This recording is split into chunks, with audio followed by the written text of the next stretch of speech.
Sometimes that dream job in Formula One rolls up and you can become world champion. Other times you find yourselves at a team that can barely make a car move, let alone race at a competitive level. And then when your career peters out in Formula One, you need something else to do. And quite often, people found themselves racing in the British Touring Car Championship. Here are 10 drivers who once raced in Formula One but ended up in the British Touring Cars.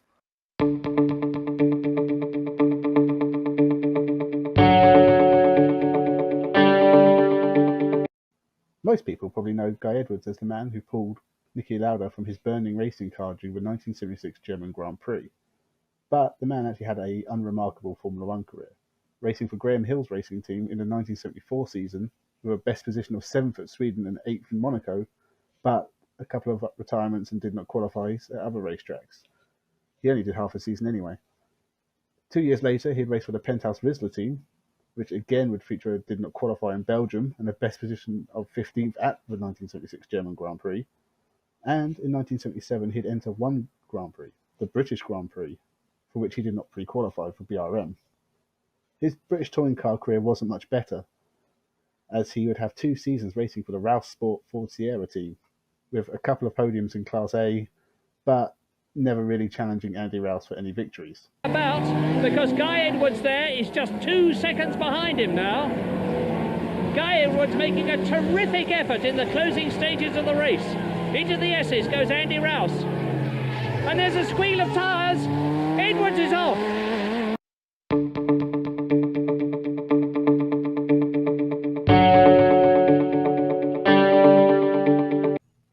Johnny Giacotto would spend the 1983 season with the Theodore Racing team. He'd score a point at Long Beach, but the rest of his season was spent retiring from 3 races and not qualifying for a further 4. In 1984, he'd spend half a season with the Tolman team, where he would retire from 7 races, not qualify for the British Grand Prix, and have a best finish of 9th in Canada. His British touring car career was spent with 1 season in 1995 with BMW, where he would have a few 4th place finishes, but not much else, and he'd end up the season 12th.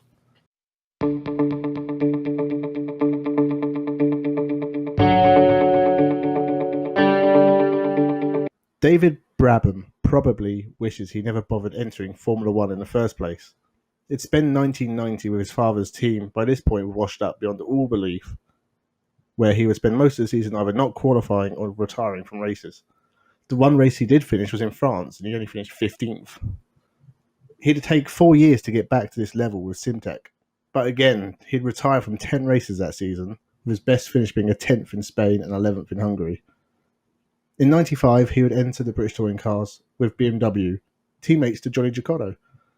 And just like his teammate, he would have a mediocre season, finishing 1 point below him in the standings.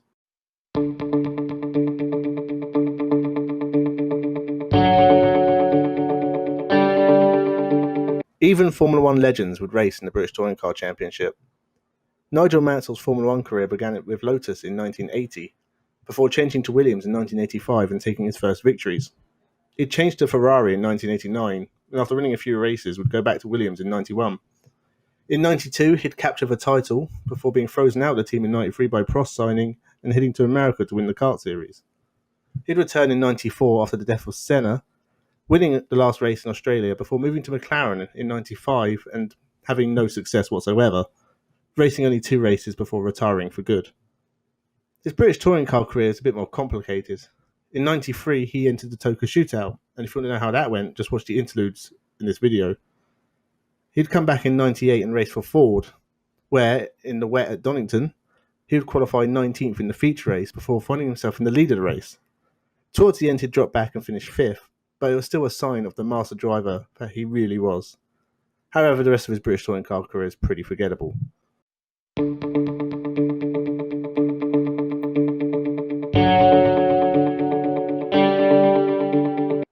Winkelhock's Formula One career is basically a non-starter, and this is a bit of a stretch.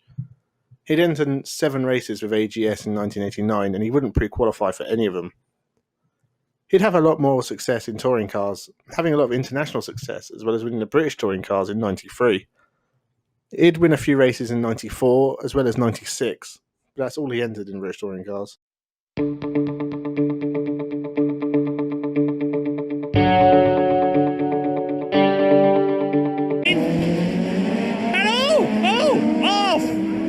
Tarquini! What happened? The godfather of touring cars would start his Formula 1 career in 1987 with a single race for Osella, before moving to Colony Spa in 1988. He made have a pretty terrible season. He'd moved to AGS in 89 and 90 and 91, but he would fail to qualify for most of the races and gained a single point in Mexico. He'd moved to Fond Metal at the end of the 91 season, and in 92 he retired from every single race except the British Grand Prix. His final race in Formula 1 was in 95 at Tyrrell, where he finished 14th in the European Grand Prix. His touring car career was much more successful, winning the British touring cars in 94 with Alfa Romeo, before returning again in 97 with Honda and getting a single win and finishing 6th in the series. In 2000, he'd again returned with Honda, getting 3 wins and finishing again 6th. He'd also win the European Touring Car Championship, the World Touring Car Championship, and just last year won the World Touring Car Cup, so still a very talented driver.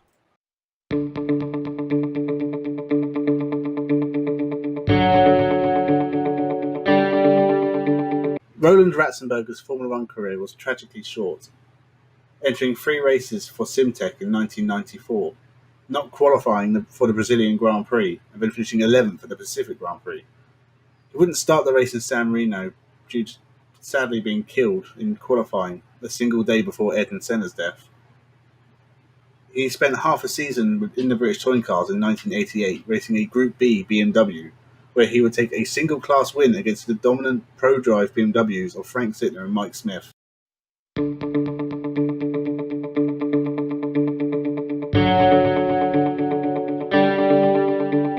Most people probably know Tiffany Dale as a presenter on Top Gear and Fifth Gear, but the man actually entered 2 races in Formula 1 in 1980 with the Ensign team.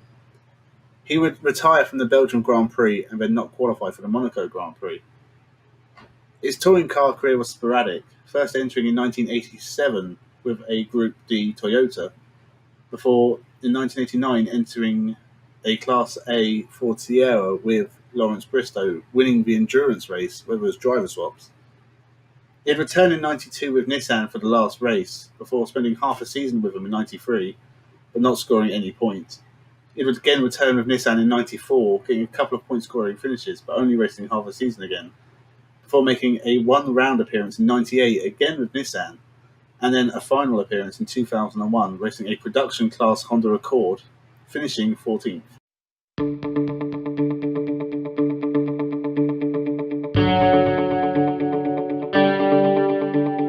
Not much needs to be said about David Coulthard's Formula 1 career. It started in 1994 with Williams, before taking his first victory in the Williams in 1995 in Portugal. In 96, he moved to McLaren, where he'd spent the majority of his career, taking many victories along the way, before moving to Red Bull for the last few years of his career, where he'd have a couple of podiums before retiring just before they became a successful juggernaut of a team.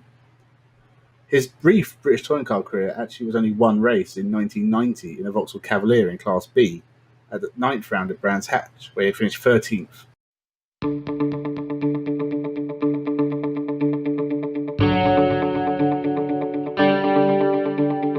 Damon Hill raced in the British Touring Car Championship, a fact that I like to bust out at parties, which explains why I don't get invited to any anymore. He started his career with the failing Brabham's team in 1992, before quickly jumping ship to Williams in 1993. He'd have most of his success there, finishing 3rd in the championship that year, before finishing 2nd in 94 and 95, and then winning the world title in 96. He'd make the strange move to Arrows in 1997, where he'd almost win in Hungary. He'd spent his last 2 years with Jordan, where he'd take their first ever victory in Belgium, before retiring in 1999. His very brief British touring car career was 1 single race in 1989 in the endurance classics they used to have, sharing his Ford Sierra with Sean Walker. So, as it turns out, a lot of drivers share Formula 1 and the British touring cars on their CVs. So here is a list of another 10 drivers who raced in both championships. Let's see how many world champions there are this time.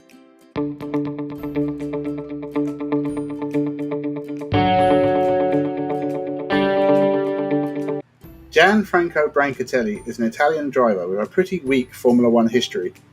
His 3 chances came in 1979, when he failed to qualify for 2 races with the Willie Carlson racing team, and a further one with Team Azerio. Have you even heard of those teams? Anyway, his sole race in the BTCC was a victory in the final round of the 1988 championship with the Eggenberger Ford Sierra team. Good on him.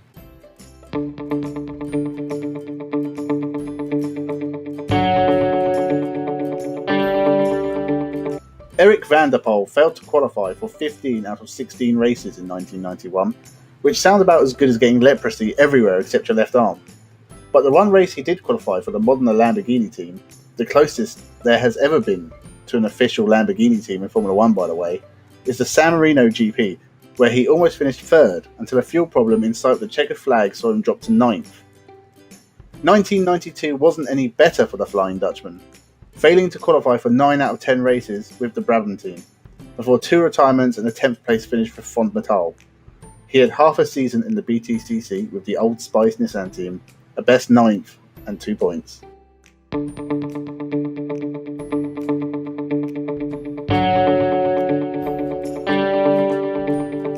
Jonathan Palmer actually had 7 years in Formula 1.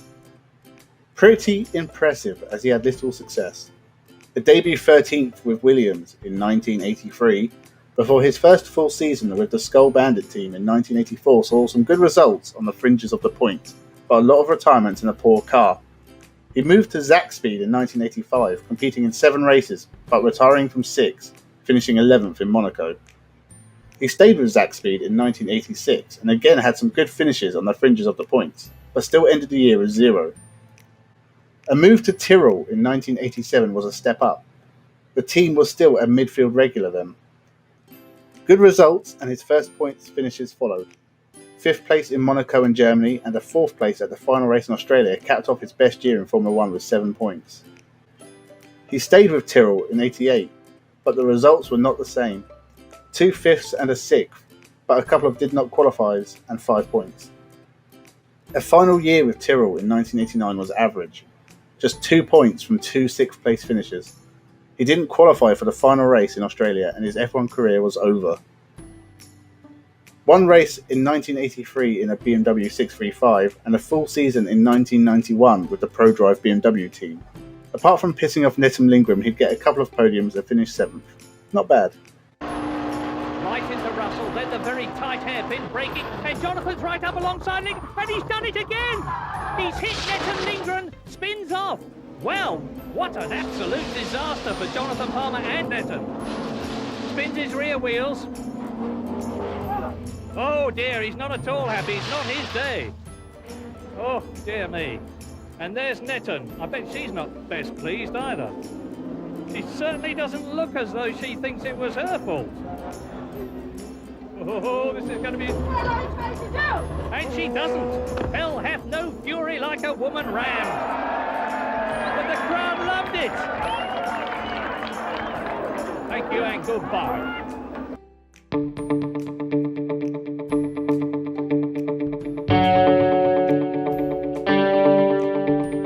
Jean-Christophe Bouillon would spend the 1995 Formula 1 season with Sauber.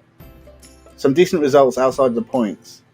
This was when you'd only get something for finishing in the top 6. A 5th at Germany and a 6th at Italy would score him 3 points, something Van der Poel could only dream of. His sole season in BTCC with Renault was unspectacular. 1 podium but consistent point scoring saw him finish 10th in the final standings.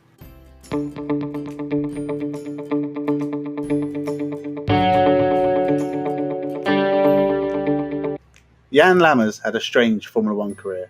Not a lot happened, but just strange. He'd spent 1979 with the Shadow Formula 1 team, finishing most races just outside the top 6, but not qualifying for 3 races and no points. In 1980, he would race for ATS, the tyre supplier. Goddamn, everyone had a Formula 1 team in the 80s. In 6 races, he'd failed to qualify for 3, and a best 12th in Belgium, before moving to Ensign, where he'd mostly failed to qualify and scored no points. In 1981, he'd return with ATS for 4 races, failing to qualify for 2 with a retirement and a 12th. In 1982, a move to Theodore Racing Team did not see results improve, for some reason. 5 did not qualify, and a retirement seemed to end his Formula 1 career on a low. But strangely, 10 years later, in 1992, he'd do 2 races with the March team, retiring from one and finishing 12th in another. And finally, I get to talk about my favourite race car ever. In 1994, Volvo entered an estate car in the Top Saloon Racing Series. Initially, slow results would pick up for Jan Lammers and Rickard Rydell. Lammers would only finish in the points a few times though, and wouldn't return 10 years later.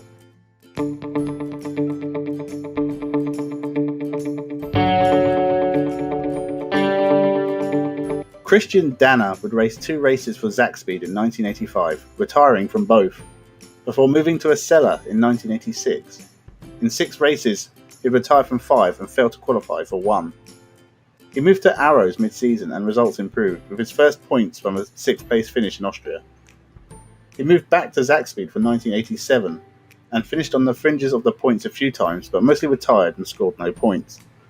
After a year out in DTM, he moved to the Real team in 1989, where he had failed to qualify for 9 out of 13 races, but he'd get a career best finish of 4th in America. He'd only have 1 race in British touring cars, a 5th in the ProDrive BMW.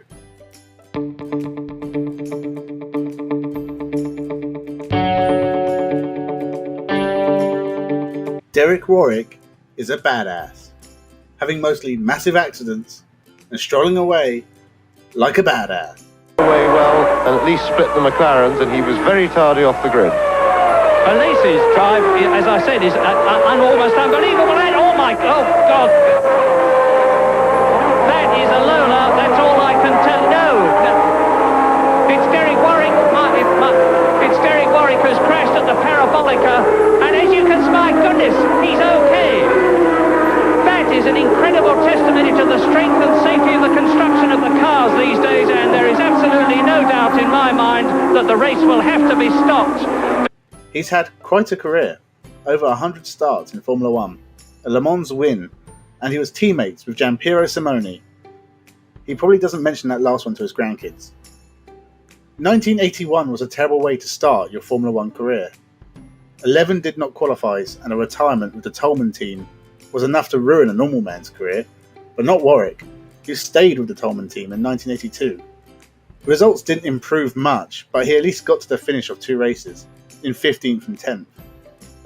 One more go in 1983, and 9 retirements seems bad, but early in the series, he nearly scored points, finishing 7th in Belgium and 8th in Brazil. The last 4 races was a breakthrough, finishing 4th, 6th, 5th and 4th, 9 points and 14th in the standings. He must have impressed someone because Renault took him on in 1984.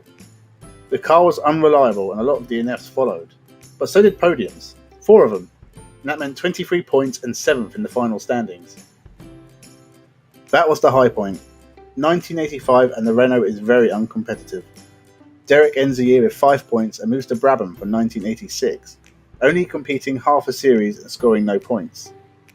He moved to Arrows for 1987 and did better. He scored 3 points but retired from most races. 1988 with Arrows was more competitive. Regular points finishes including 4 fourth places, a total of 17 points and 7th overall.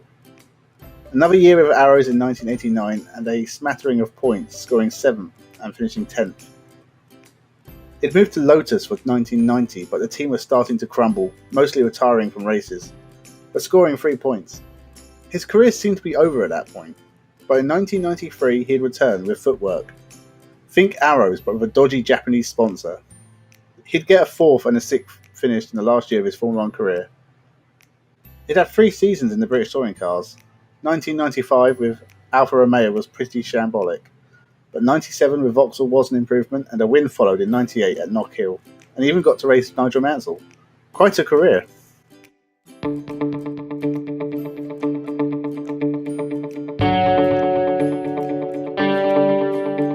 So Mark Blundell just started racing in the British touring cars this year.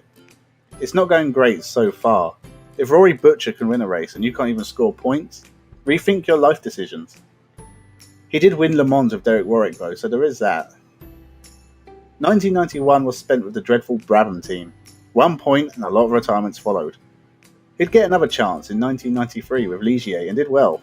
2 podiums and a 5th scored him 10 points and a 10th overall. Another podium with Tyrrell in 1994 and a couple of 5th places saw him slip back to 12th with 8 points. Surely a dream drive with McLaren in 1995. Well, no, the team weren't the race-winning machine they would be a few years later. A few points finishes was only enough for 13 points and another 10th overall to finish out his career. And here is more action from other parts of the circuit. This is down at the Angel Nito, coming into Angel Nito. And that's a big impact, heavy impact. Mark Blundell could cause a red flag here at Jerez.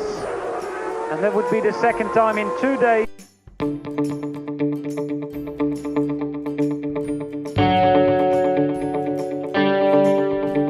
Gianni Morbidelli had a mixed Formula 1 career. Starting in 1990, he'd have 2 races for BMS Scuderia Italia and 2 for Minardi, with nothing to write home about. He remained with Minardi for 1991 and scored no points before getting a dream drive with Ferrari at Australia after Prost's sacking.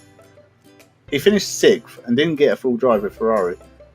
He went crawling back to Minardi for 1992, but results didn't improve, finishing with no points but occasionally just outside the top 6. After a year off, he joined Footwork for 94 and scored a few points but retired from most races. He'd spent another half a year with Footwork in 95, scoring a point in Canada before being replaced. He came back for the last few races and got a podium in Australia. He came back with Sauber in 1997 but didn't get a full drive and scored no points. He drove for Volvo a year later in the touring cars, his only attempt at the series, but a mediocre season saw him never to return. Cleared up that mess of Morbidelli because he see him losing it, and a long way into the tyres there for Gianni Morbidelli, and you're always going to have a big accident there. Well, it just shows how strong the cars are. James Allen, you've got some news?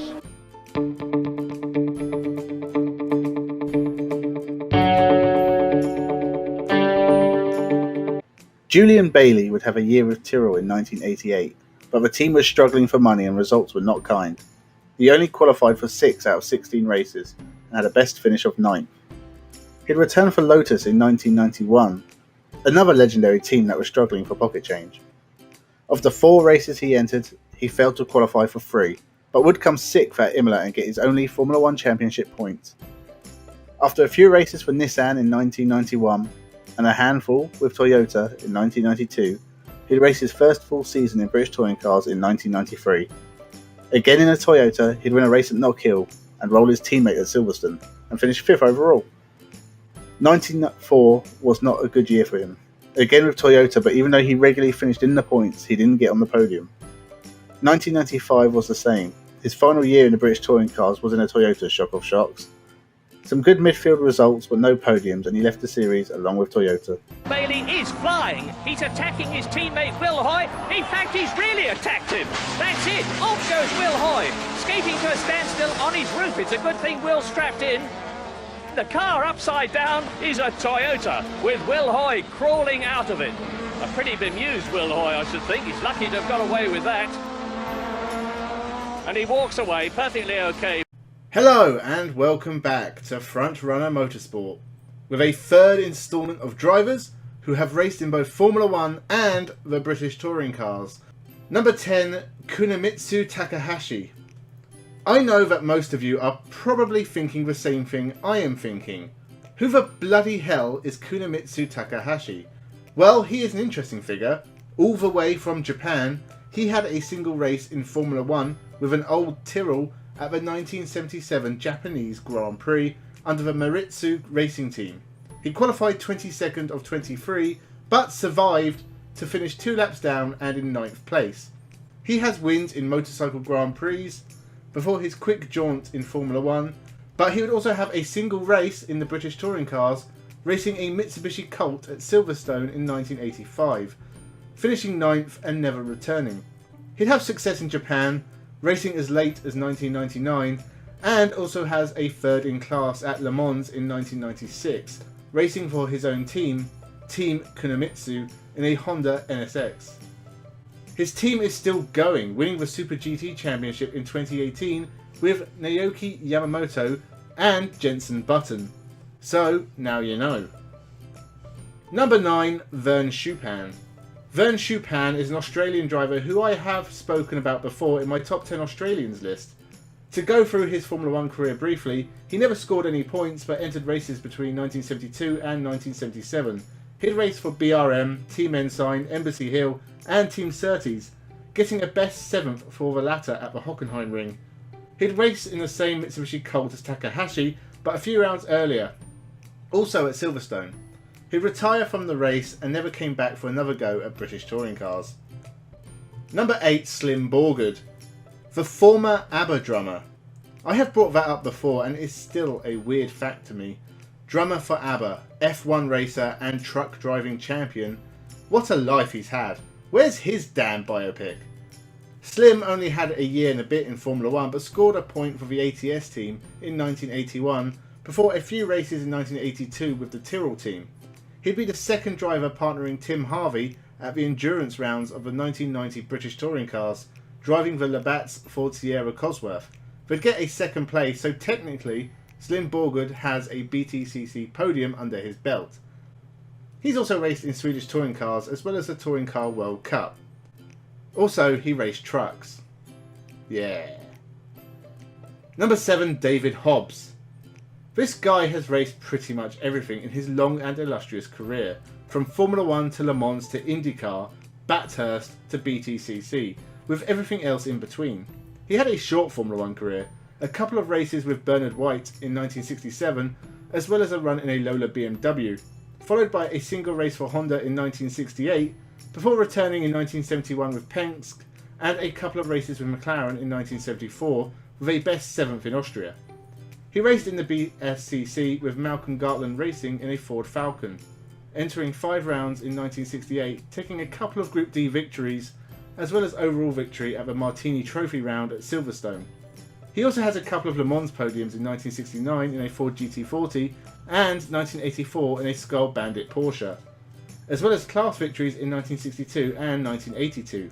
He's also raced at the Indy 500 with a best 5th in 1974, a 17th at Michigan in a NASCAR race, and a 2nd in class at Bathurst. What a mixed and random career. Number 6, Frank Gardner.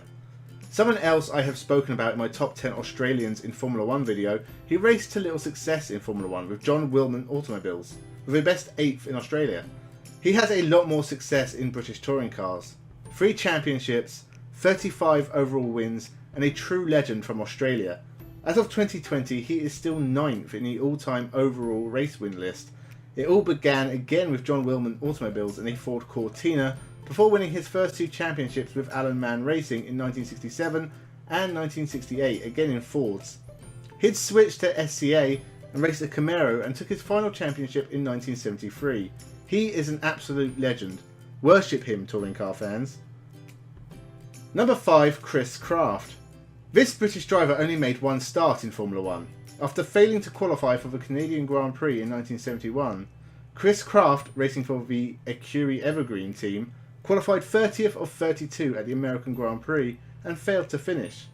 He first raced in the British touring cars in 1964 in a Lotus Cortina, and 23 wins later, he raced his last in 1979 in a Gordon Spice Ford Capri.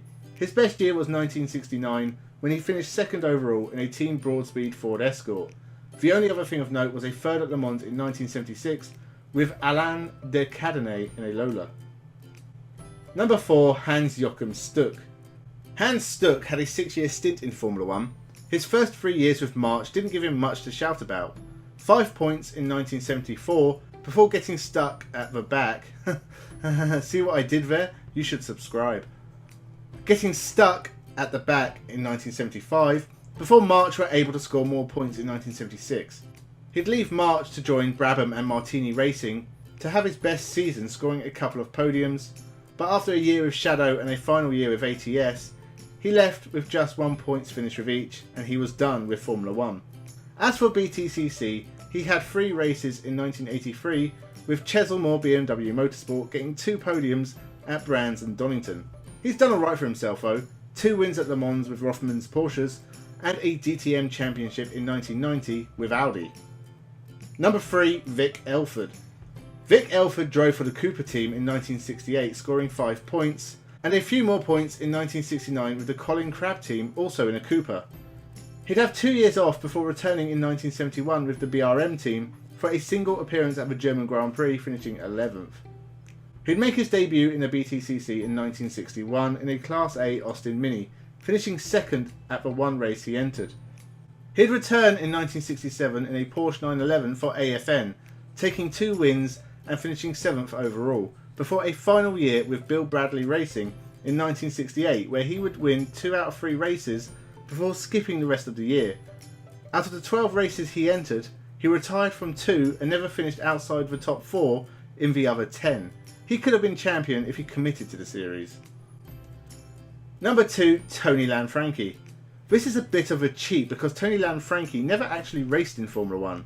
He was entered for 2 races, the British Grand Prix in 1968 with BRM and the Canadian Grand Prix in 1969 with Falcon Racing in a Maserati Cooper.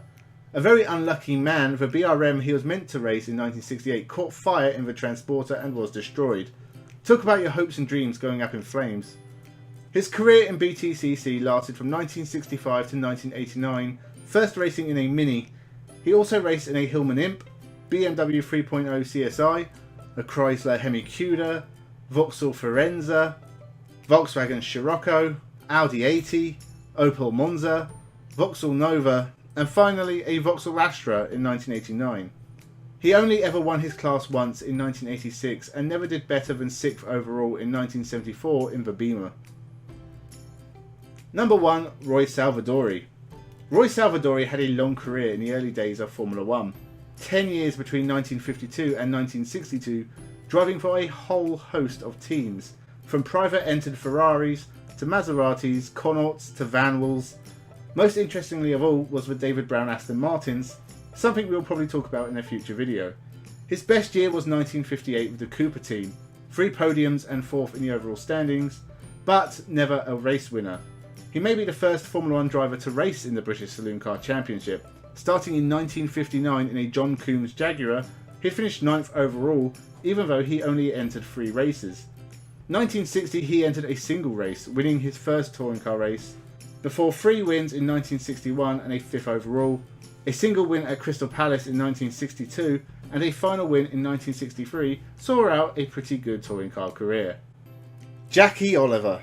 A driver with a Formula 1 career spanning 10 years, although not much luck in those 10 years. Started with Lotus in 1967, not much to shout about except a podium at Mexico in 1968, before ruining his career with BRM over the next couple of years. Just 2 points finishes in 2 years, before a few appearances with McLaren, BRM again, and a full drive with Shadow, where Jackie Oliver would get another podium at Canada in 1973. It was his only points finish of that year and he'd disappear from Formula 1 until a one-off appearance with Shadow in 1977. He'd drive a Class D Ford Mustang for DR Racing in the BSCC in 1966 and 1967, finishing 4th overall in 67 and 2nd in class behind Frank Gardner. He'd make a couple of appearances for Alan Mann in a Ford Escort in 1968, win Le Mans with Jackie Ickx in a Ford GT40 in 1969, and he would be one of the owners of the Arrows Formula 1 team until he resigned in 1999. Quite a mixed career. Mike Parks. How does 6 races for Ferrari in Formula 1 sound? Good? Then Mike Parks did good. He was also an engineer that worked on the Hillman Imp. His first short foray into Formula 1 was in 1959 when he failed to qualify a Formula 2 car for David Fry. He'd find success with Ferrari in sports car racing, and when in 1966 John Surtees suddenly left the team, he was promoted to Grand Prix racer. He finished 2nd on his Ferrari debut at France, followed by a couple of retirements and another 2nd at Monza. He'd only start 2 races in 1967, a 5th at Spa and a crash at Zandvoort, spinning in Jackie Stewart's oil, and unfortunately Michael Parks would break his legs and it would be the end of his Formula 1 career. As for touring cars, he'd race a Sunbeam Rapier in 1960, but failed to finish his only start. In 1961 he finished 2nd overall and 1st in class, driving a Jaguar for Equip Endeavour. His final year in 1962 he finished 5th overall with teammate Jack Sears winning the Class D championship. And sadly, after a successful career in sports cars, touring cars and single-seaters, Michael Parks would be killed in a car crash in 1977 in Italy. Henry Taylor. a smattering of Formula 1 appearances with Reg Parnell in 1959 and 1960, his only points finish was a 4th in France. He'd raced for the British Racing Partnership in 1961, but only qualified for 3 races with a best 10th. Henry Taylor's sole BTCC appearance was in 1963 in an Alan Andrews Ford Anglia Super. He also entered Fords in rallying before retiring in 1965. What else can you say but average? Peter Arundel. I feel really bad for Peter Arundel. He was a driver with a lot of promise, snatched away in one incident that ruined his career. He debuted for Lotus in 1964, getting 3rd place in his first 2 starts at Monaco and Zandvoort.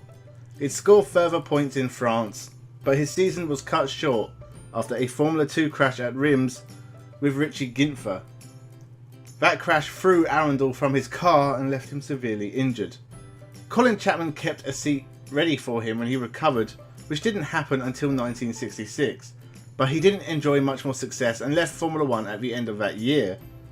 He had success in touring cars as well though. In 1964 he tied 5th in the overall standings and 2nd in class behind champion and teammate Jim Clark in a Team Lotus Cortina.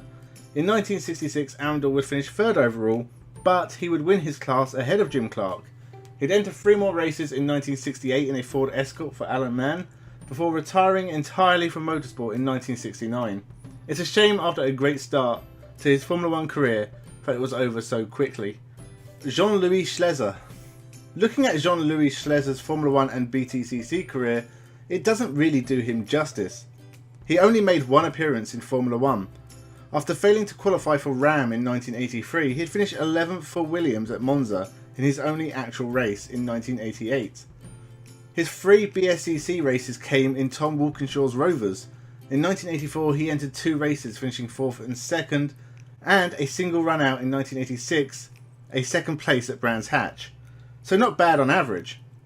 Elsewhere he was a French touring car champion, World Sports Car champion, and Dakar Rally winner on multiple times, so in fact he's a pretty good driver, just not in Formula 1. Johnny Dumfries, or also known as John Crichton Stewart, 7th Marquis of Bute, me lord. He had a single season in Formula 1 in 1986 with Lotus as teammate to Ayrton Senna, who basically destroyed him, and Lotus ditched Dumfries for Satoru Nakajima because they had Honda engines for 1987. It wasn't all bad though.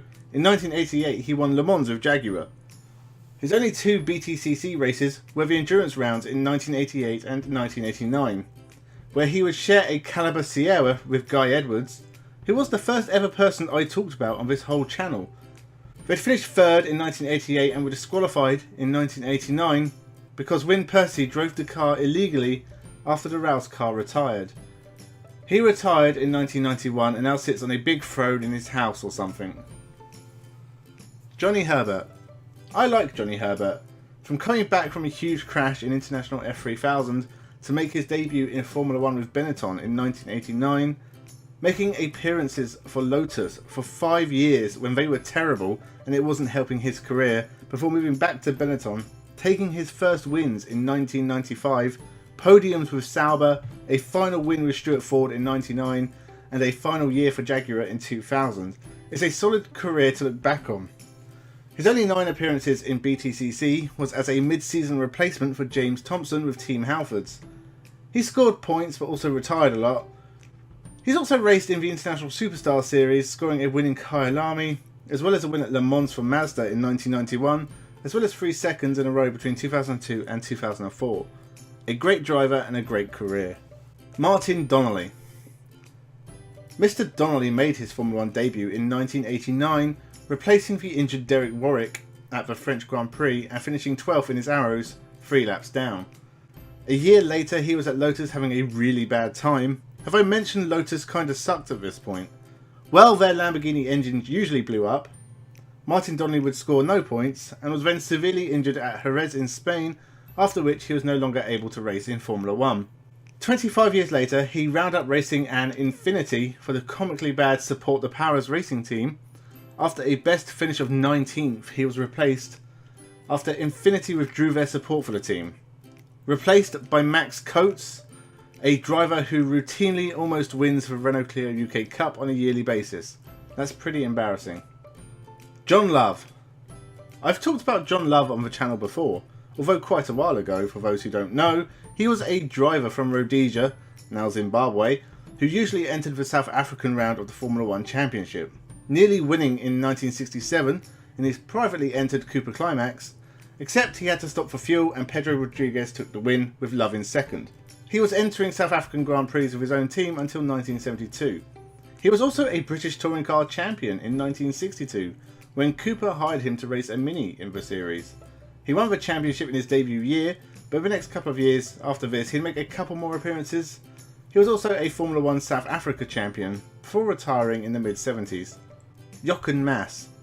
I can't actually find out much information about Jochen Mass's time in British touring cars. He's listed on the official website as having an overall win, but the most I can find is at least a class win in a Group D car. I don't know what car, but that may or may not be Jochen Mass's time in the British touring cars. I don't know why it's such a secret, maybe he killed someone. As for Formula 1, he had a couple of bad years with Team Surtees starting in 1973, before moving to McLaren towards the end of 1974. He'd win his one and only race in Spain in 1975, and would get 8 podiums in his 3 years with the team, before moving to ATS for some reason in 1978, and the fairly new Arrows team in 1979, scoring the odds points finish up to 1980 before a final half season in 1982 with March. He was also a European Touring Car champion in 1972, a Deutsche Rennsport Meisterschaft champion in 1985, the forerunner to DTM, and Le Mans with Sauber Mercedes in 1989. It is quite an impressive career, and he still races classic cars every now and again. Stirling Moss, one of the greatest legends of Grand Prix racing, the man who finished second 4 times in Formula 1, who gave up a world championship because he didn't want Mike Hawthorne to be disqualified. He is an absolute wonder. One of the final championships he raced in was the 1980 BTCC season, racing for GTI Engineering, driving an Audi 80 GLE. Ending the championship in 16th place, probably not the achievement he's most proud of, but at this point he was 50, and I was very sad to hear Stirling Moss had passed away recently. He is an absolute legend of the sport. Godspeed, sir. Martin Brundle. I had no idea Martin Brundle raced in the British touring cars. It was very early in his career, a while before he began in Formula 1. He raced a Toyota in 1977, 78 and 1980 to little success.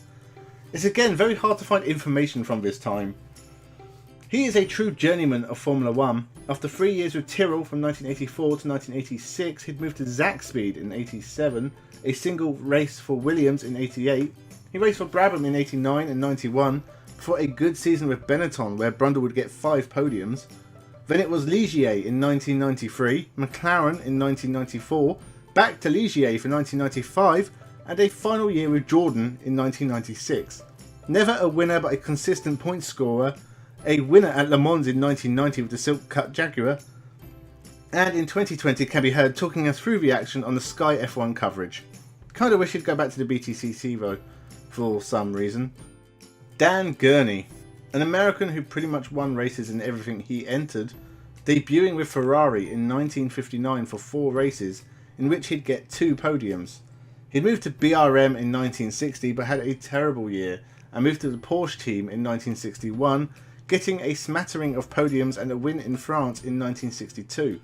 Another move to Brabham in 1963, and he would take another 2 wins and a handful of podiums over the next 3 years, before moving to the All-American Racers, or Eagle, a team that sounds like an absolute joke, but they did take Gurney to his 4th and last win in 1967. He'd enter 3 races for McLaren in 1970, but his Formula 1 career was over by this point. He was also a consistent IndyCar runner, winning USAC races, as well as 3 podiums at the Indy 500, wins in NASCAR, winner of the 24 Hours of Le Mans in 1967 with a GT40. He'd make the odd appearance in BTCC in a Chevrolet Impala in 1961, before changing to a Ford Galaxy in 63 and 64. Denny Hulme. Finally a Formula 1 champion. In his 10-year career, Denny Hulme only raced for 2 teams, It was with Brabham in 1967 he'd take his first 2 wins and his championship, before spending the next 7 years with McLaren, taking 6 more wins before retiring after the 1974 season. He'd only make 4 appearances in the BTCC, 1962 in an Austin Mini, 63 and 64 in a Ford Galaxy. He has also raced at Daytona, the Indy 500, the Bathurst 1000, Le Mans, and pretty much everything else. Jack Brabham. Now we are getting into the big boys. The 3-time Formula 1 champion from Australia, surprisingly also raced in the BTCC, although in this period of time it wasn't that unusual. As you will see with the drivers coming and some of the ones before, it was normal for F1 drivers in the 50s and 60s to also race in the Tasman series, a bit of touring cars here, a few sports car races there, some Formula 2 on the side. They were very busy people. You wouldn't be allowed to do it nowadays. Brabham took his first 2 championships in Formula 1 with Cooper in 1959 and 1960 before winning it with his own team in 1966. 14 wins in 126 starts is a massive achievement, and he can be prouder of that than he can be of his own kids. He'd win his BTCC debut in 1963 in a Ford Galaxy at Snetterton. He'd take another win in 1960, but only entered a couple of races. 65 and 66 he'd changed to a Ford Mustang, taking a single win each year, and he'd make a surprise return to the series in 1980, driving a Renault 5 Gordini at one round. Graham Hill. Well, I made a mistake in the last video.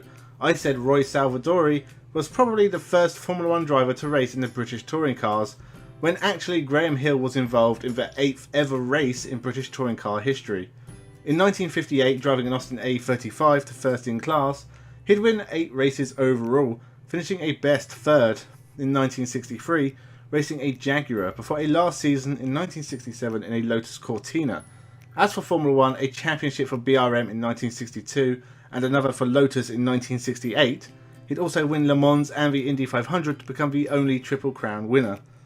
He started his own team, Embassy Hill, from 1973, but died in a plane crash in 1975 before the team could ever be successful. His son Damon would also race in the BTCC 22 years after Graham last raced in the series. Jim Clark. One of the greatest of all time, Jim Clark was taken away from the world far too soon.